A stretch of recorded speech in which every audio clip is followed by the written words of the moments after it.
E aí, no nosso bate-papo de hoje, a gente vai analisar um fundo imobiliário bem conhecido no segmento de lajes corporativas. O foco aqui vai ser o fundo de ticker HGR-E11. Bora mergulhar no último relatório gerencial dele para entender o que os números estão nos dizendo sobre a estratégia e o desempenho atual. E só para a gente alinhar as expectativas, toda a nossa conversa aqui é baseada no relatório gerencial oficial, tá? A gente está olhando para os dados fechados de outubro de 2025, que foram publicados agora em novembro. Ou seja, é a informação mais quentinha que a gente tem sobre a saúde e as operações do fundo. Bom, vamos começar com o que todo mundo quer saber, né? O dividendo. No mês de outubro, o valor anunciado por cota foi de 85 centavos.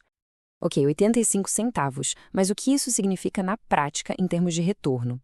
Se a gente pegar o preço da cota no mercado, esse valor se traduz num dividend yield anualizado de 8,7%. É uma métrica super importante para a gente poder comparar com outras opções de investimento por aí. Outro indicador que dá uma boa ideia do momento do fundo é o famoso P sobre VP, o preço sobre valor patrimonial. Ele está em 0,75. Isso quer dizer que, hoje, as cotas do fundo estão sendo negociadas na bolsa com um desconto de 25% em relação ao que os seus ativos valem no papel. Mais para frente, a gente vai ver se a operação justifica essa percepção do mercado. Para nossa análise ficar bem organizada e fazer sentido, a gente vai seguir um roteiro. Primeiro, uma visão geral do mês. Depois, a gente vai olhar para a saúde dos imóveis, que são o coração do negócio. Aí a gente mergulha no resultado financeiro, na estrutura de capital, discute a estratégia para o futuro e, por fim, faz um resumo com os pontos-chave. Então, vamos lá. Primeira seção. Visão geral. É aqui que a gente vai dar contexto para aqueles primeiros números e entender os principais acontecimentos que marcaram o mês de outubro. De forma bem direta, o negócio do fundo é bem simples de entender. Ele compra e administra imóveis, principalmente lajes corporativas, para gerar renda com os aluguéis. É um fundo de tijolo clássico, focado em escritórios de qualidade. O grande destaque de outubro, sem dúvida, foi uma movimentação importante no portfólio, a conclusão da venda de 2 conjuntos lá no ativo Berrini One. E isso não foi uma venda qualquer, ela gerou um lucro de 40 centavos por cota. Esse ganho, que não é recorrente, deu uma bela empurrada no resultado do mês, que chegou em R$ 1,17 por cota. E desse valor todo, o fundo decidiu distribuir aqueles 85 centavos que a gente viu no começo. Certo, vamos para a segunda parte, a saúde dos imóveis. Agora a gente vai olhar para o coração do fundo, né? Para os prédios, a ocupação deles e como estão os contratos que geram a receita mensal. Falando de ocupação, a gente precisa olhar para dois números. A vacância física, que é basicamente a porcentagem de metros quadrados que estão vazios, está em 7,7%. Já a vacância financeira, que mede a grana de aluguel que o fundo está deixando de ganhar por causa desses espaços desocupados, está em 5,2%. O relatório explica que esses números subiram um pouquinho justamente por causa da venda daqueles conjuntos no Berrini One, que estavam alugados. E onde ficam esses imóveis todos? Bom, o portfólio é quase todo paulista. A concentração geográfica é enorme. 96% dos ativos estão em São Paulo. Isso é uma aposta clara no principal mercado corporativo do Brasil. Pode ser ótimo se a economia de lá bombar, mas também aumenta o risco, já que o fundo fica muito dependente de uma única região. Agora, olhando para os inquilinos, a receita também tem uma concentração bem relevante. TOTVS, Vivo e BeFly. Só esses três são responsáveis por mais de 60% de tudo que o fundo arrecada. Essa dependência de poucos e grandes clientes é sempre um ponto de atenção e a gente vai ver o que a gestão está fazendo a respeito.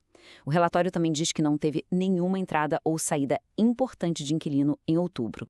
Agora, um ponto que todo investidor de fundo de tijolo tem que ficar de olho, o vencimento dos contratos. Dá uma olhada nessa tabela.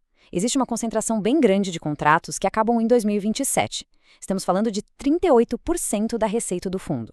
Esse é um desafio gigante que a gestão vai ter que administrar nos próximos anos para evitar um aumento grande na vacância. Chegamos na terceira seção, o resultado financeiro. Vamos abrir os números para entender direitinho de onde veio e para onde foi o dinheiro do fundo nesse mês de outubro. A conta foi a seguinte. A receita de aluguel, aquela que entra todo mês, foi de 94 centavos por cota. Além disso, entraram mais 54 centavos de outras receitas, onde o principal foi o lucro daquela venda do Berrini One. Aí a gente tira as despesas totais, que deram 31 centavos, e o resultado final que poderia ser distribuído foi de R$ 1,17 por cota. Essa relação entre o que foi gerado e o que foi distribuído mostra um ponto importante da estratégia. O fundo gerou 1,17, mas distribuiu 85 centavos. E essa diferença de 32 centavos por cota? Ela foi retida, guardada como reserva de lucros. É uma prática comum para tentar manter as distribuições mais estáveis no futuro ou para usar em alguma necessidade do portfólio. Quarta seção: estrutura de capital. Agora a gente vai analisar o nível de endividamento do fundo, ou seja, a saúde financeira dele, olhando para o balanço. A própria gestão faz questão de destacar um indicador-chave aqui, a alavancagem, que é a relação entre as dívidas e o patrimônio do fundo, está em apenas 2,4%. Esse é um nível bem baixo e considerado muito saudável para o setor, indicando que o fundo não está muito endividado. E este quadro aqui dá uma visão ainda mais completa dessa solidez financeira. Além da alavancagem de 2,4% que a gente já falou, tem a alavancagem financeira de 1,02% e um índice de solvência geral de 41,9%. Resumindo, todos esses números apontam para a mesma direção, uma estrutura de capital forte e com baixo risco financeiro. A principal dívida do fundo é o Crixo Crisaidan, que tem um saldo de 45,1 milhões de reais. O ponto mais importante aqui é comparar o que vence no curto prazo, que são 9,9 milhões, com a posição de caixa que o fundo tem em renda fixa, que é de 54 milhões. Ou seja, tem bastante dinheiro em caixa para cobrir as dívidas que vencem nos próximos 12 meses com muita tranquilidade. Seção 5. Estratégia e perspectivas. Ok, já vimos o que aconteceu, mas e o que a gestão está planejando para o futuro do fundo? Vamos dar uma olhada nos planos de ação. E aqui está uma das notícias mais importantes que a gestão trouxe no relatório. O fundo está avançando na renovação antecipada com a TOTVS, que é o seu maior inquilino. Lembra daquela concentração de vencimentos em 2027 que a gente comentou?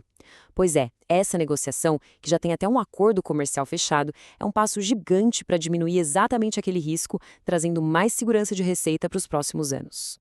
Então, resumindo a estratégia comercial, o foco está em 3 pontos. Primeiro, formalizar de vez essa renovação com a TOTVS. Segundo, avançar na negociação com a Bfly para revisar o valor do contrato e a expectativa é de conseguir um reajuste para cima. E terceiro, continuar aquele trabalho de formiguinha de sempre, que é correr atrás de novos inquilinos para os espaços vagos, principalmente nos edifícios Guaíba e Jatobá. E agora chegamos na nossa última sessão, o resumo. Vamos juntar tudo que a gente conversou e destacar os pontos mais importantes, tanto os positivos quanto os que merecem atenção, com base nesse relatório de outubro.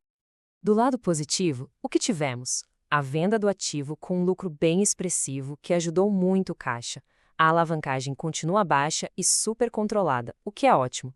E a gestão mostrou que está trabalhando em negociações estratégicas importantes, como essa com a TOTVS.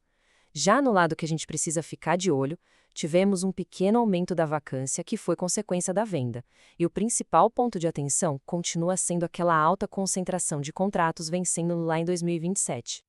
Se essa análise te ajudou de alguma forma, considere se inscrever. Sua inscrição faz a diferença. Continue acompanhando nossos vídeos e contribua para que mais investidores tenham acesso a informações relevantes. E para fechar, fica uma reflexão no ar. Com essa estratégia focada em renovar contratos importantes e em buscar novos inquilinos, será que o fundo vai conseguir não só mitigar aquele grande risco de 2027, mas também aumentar a geração de renda e os dividendos para os cotistas no futuro? Essa é a pergunta de $1 milhão e a gente vai continuar acompanhando de perto.